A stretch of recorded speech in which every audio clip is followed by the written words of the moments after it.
Hello Libra, Sun, Moon, Rising, and Venus signs. Kamusta kayo? Sana po'y nasa mabuti kayong kalagayan. Welcome back po sa Star Tarot at kung bago kayo rito, welcome din po kayo. Please subscribe, like, share my videos, and leave me a comment kung nakaresonate kayo. So, first card ninyo, we have the Turkey. Sabi dito, honor your own time of harvest and offer your gifts and blessings as service to the greater good. Ayan. So, maganda to, no? Harvest time na ninyo. So, ito na yung time na, kumbaga, mas magkakaroon na ng flow ng abundance, magkakaroon na ng flow of money sa inyo. So, ito na yung bunga ng pagsisikap mo. 'Di ba? All the hard work na ginagawa mo, sa trabaho man 'yan or sa negosyo ninyo, ano man itong pinagkakakitaan mo. So, ito na, 'no? Ito na yung time na makukuha mo na din yung reward mo, yung financial reward mo. At ang maganda dito, 'no, yung parang meron kang pinaghahandaan, hindi lang yung sa mga pangangailangan mo but also maybe pinaplano mo talaga yan na kapag natanggap ko na yung sweldo ko, yung bonus ko, or kung ano man, 'di ba, yung kita mo, yung profit, ay magshi-share ako.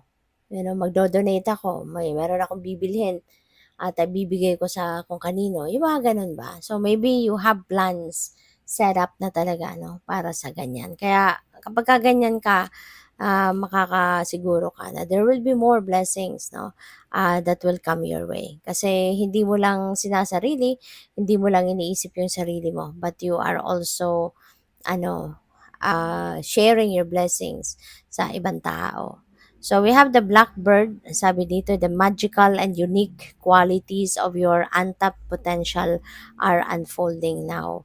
So, feeling ko dito, ang iba sa inyo is going to start to embrace kung ano man yung mga talents mo, ano man yung mga spiritual gifts mo na maaaring napapansin mo ng meron kang gift, no? Pupuwedeng gift of healing, pupuwedeng psychic abilities, mga ganyan. So, siguro ramdam mo na yan na meron kang ganun, na biniyayaan ka ng Divine Universe sa mga ganong gifts. Kaya, maybe you are going to embrace that, no? Sa ngayon. What else? We have the magpie. Reevaluate your priorities. It is time to let go of what you no longer need. So, maganda yan. No? Maganda yan.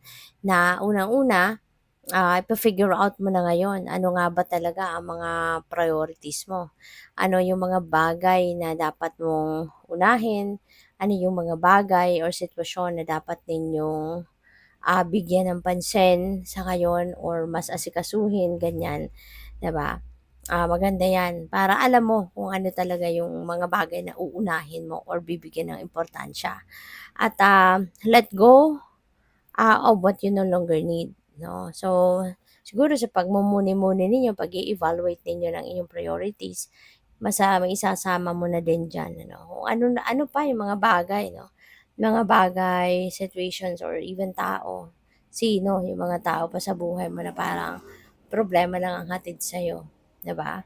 Or negatibo lang yung epekto sa'yo or negatibo yung hatid na energy sa'yo, yung gano'n. Kaya pupuwede na isasama mo na din 'yan. You're also going to clean up your life, magki-clearing ka, 'di ba, by removing, things, people, situations sa buhay mo na hindi naman na, makakabuti para sa inyo. So, that is good, okay.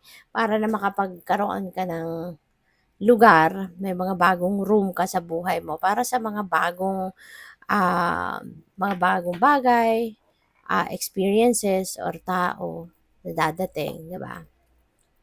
Na mas makakabuti para sa 'di ba? So, 'yun.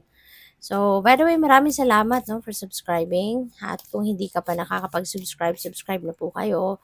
And maraming salamat din sa mga hindi nag-skip ng ads. At sa mga gustong mag-join sa membership, just click the join button po sa baba ng video. Okay? Salamat. So, we have the Queen of Cups. Ayan. So, you're going to be more, intuitive, sensitive. Kumbaga, mas malakas ngayon ang inyong radar mas malakas ngayon yung iyong receptivity kaya pakinabangan ninyo 'yan to your advantage at, pakinggan mo 'no, pakinggan mo yung intuition mo kasi for sure may mga guidance din sa'yo ang divine universe kung papaano mo, ina-navigate yung mga sitwasyon mo sa buhay, yung mga gagawin mo, mga bagay na pagfo-focusan mo, mga ganyan.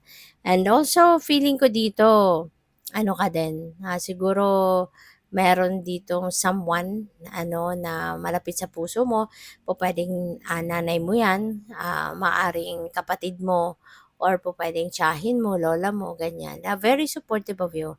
Someone, a woman na talagang handang dumamay sa'yo lagi. Lagi siyang nandiya diyan para tulungan ka, para gabayan ka, suportahan ka. Lagi mo siyang maaasahan or lagi mo siyang matatakbuhan. So, we have the world energy. Ayan. So, see the world, maganda 'to kasi pupuwedeng may travel, 'no? Maaaring may travel na gagawin kayo. Maybe you are going somewhere. Pupuwedeng abroad 'yan, since this is the world energy. So, pupuwedeng abroad, pupuwedeng international travel ang tungo ninyo at, so have fun and enjoy, 'di ba? At saka, the world energy is also about achievements, accomplishments. Kaya po puwedeng meron kayo ritong mga tagumpay na makakamit sa ngayon. Yung mga tagumpay na 'to, is something na pupuwedeng related sa trabaho, sa career ninyo or business, mga ganyan or personal affairs na matagal na ninyo 'tong ginagawa, matagal na itong, pinagkakaabalahan pero maaring sa ngayon pa lang ninyo ito matatapos. Ngayon pa lang ninyo ito maa-achieve kung ano man ang goal ninyo rito, kaya good luck sa'yo. So, we have the Empress, 'no. So, maganda, may pera. You will be abundant, 'no, you will be, prosperous. So, since meron kayong achievement and accomplishments, so most likely na yung perang dadating sa'yo, yung abundance and prosperity na 'to, maybe, ito yung reward sa'yo ng kung ano man ang bagay na 'tong natapos niyo na, 'no. Kung ano man ang maa-accomplish ninyo rito, maaring may kapalit na pera 'yan, kaya magkakaroon kayo ng abundance and prosperity. At, siyempre kapag may nagtatapos may magsisimula, hindi ba? So, maaari na at the same time meron din kayong sisimulan ng bagong ganap. Habang ini-enjoy mo yung success na 'to, yung achievement na 'to, maaring kayo ay magsi-switch na papunta doon sa bagong pagkakaabalahan. Meron kayong bagong situation, 'di ba, or meron kayong bagong, ipa-prioritize sa ngayon at meron kayong panibagong gagawin. So, maaari din na yung bagong gagawin ninyo ito could be something 'no, na maaaring magpapatuloy ang pasok ng pera sa inyo because this could also be very, um, anong tawag dito, yung bang magdadala sa inyo ng kasaganaan din 'no, so that's really good.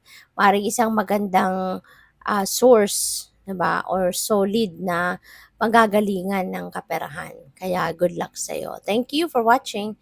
Love and light. Namaste.